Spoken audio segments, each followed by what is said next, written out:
여러분은 충성이 무엇이라고 생각하십니까? 예전에 저는 교회에서 주일학교를 책임 맡아 아이들을 가르쳤던 때가 있었습니다. 그날이 주일이었는데 저는 남편과 교회를 가는 차 안에서 부부싸움을 하게 됐습니다.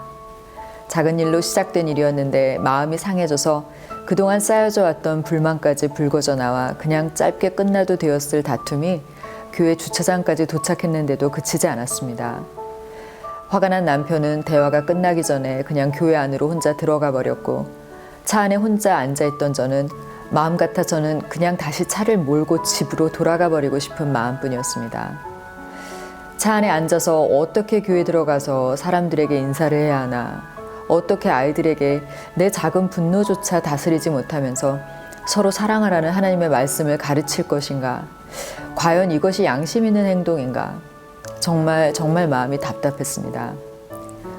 그래도 아이들은 교회 안에서 저를 기다릴 것이고 무책임하게 다시 집으로 돌아갈 수가 없어서 교회로 들어가서 아이들을 가르쳤습니다. 아이들을 가르치면서도 계속해서 저의 마음 가운데는 나는 참 위선자구나. 성경에 있는 바리새인들처럼 행하지도 않을 법을 다른 사람들에게 짐지우며 가르치고 있는 내가 바로 그 바리새인이구나 라는 생각에 사로잡혀 있었습니다.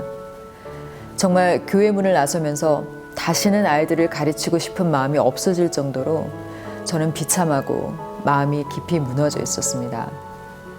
집에 도착하자마자 방에 들어가 앉아 있었습니다. 회개를 해야 할 것 같았지만 스스로에 대한 실망 때문에 정말 기도조차 하고 싶지 않았습니다. 그런데 그때 제 마음 가운데 하나님께서 이렇게 말씀하시는 것 같았습니다. 내 딸아, 오늘 힘들었지. 남편과 다투고 마음이 많이 상해서 아이들을 가르치는 것이 쉽지 않았을 텐데. 저는 순간적으로 좀 놀랐습니다. 저는 하나님께서 저를 책망하실 것이라고 생각하고 있었는데 오히려 하나님께서는 그런 저를 계속해서 격려의 말씀을 하시는 거였습니다. 그렇게 남편과 다투고 마음이 상했는데도 너는 포기하지 않고 내 어린 양들을 먹였다. 은혜가 충만하고 마음의 기쁨이 가득해서 나누어 주는 것은 누구나 다 할 수 있다. 하지만 힘들고 마음이 무너지고 있으면서도 또 정말 사역을 하고 싶지 않은데도 나의 어린 자녀들을 돌아본 것을 나는 너의 충성으로 보고 있다. 나는 그런 네가 자랑스럽고 너의 그 헌신을 귀하게 받았다. 저희는 보통 저희가 마음에도 없이 억지로 사역을 한다고 생각할 때, 또 정말 귀찮은 마음까지 지니면서 하나님을 섬기는 일을 할 때 그런 저희의 마음을 보시는 하나님께서 저희에게 분노하신다고 생각하는 경우가 많이 있습니다. 물론 저희가 정말 기쁘고 즐거운 마음으로 하나님과 사람들을 늘 섬길 수 있다면 너무 좋겠죠. 하지만 저희가 늘 그러한 마음으로 하나님과 사람들을 섬기게 되지는 않습니다. 정말 하나님의 사랑과 은혜가 감사하게 느껴져서 몸은 힘들지만 마음이 기뻐서 더 섬길 수 있다면 정말 아름다운 일일 것입니다.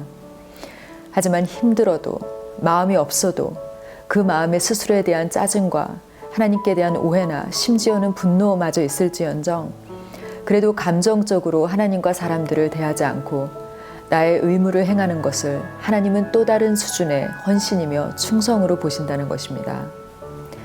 사람들에게도 마찬가지입니다. 이쁜 사람을 이뻐하는 것을, 대견한 사람을 대견해야 하는 것을 누가 하지 못하겠습니까? 그러지 않은 사람들에게도 나의 의무를 다하고 끝까지 그들을 기다려주고 존중해주고 축복해주는 사람, 비록 그 마음에는 미움이 생기고 상처를 되돌려주고 싶고 거절하고 싶은 충동이 가득해도 결국엔 그 모든 스스로의 악을 뒤로하고 계속해서 하나님 앞에 약속한 그 좁은 길을 가는 사람들의 그 충성을 하나님께서는 그분의 때에 가장 아름다운 방법으로 보상해 주실 것입니다. 감사합니다. 카운슬러 유니스 주였습니다.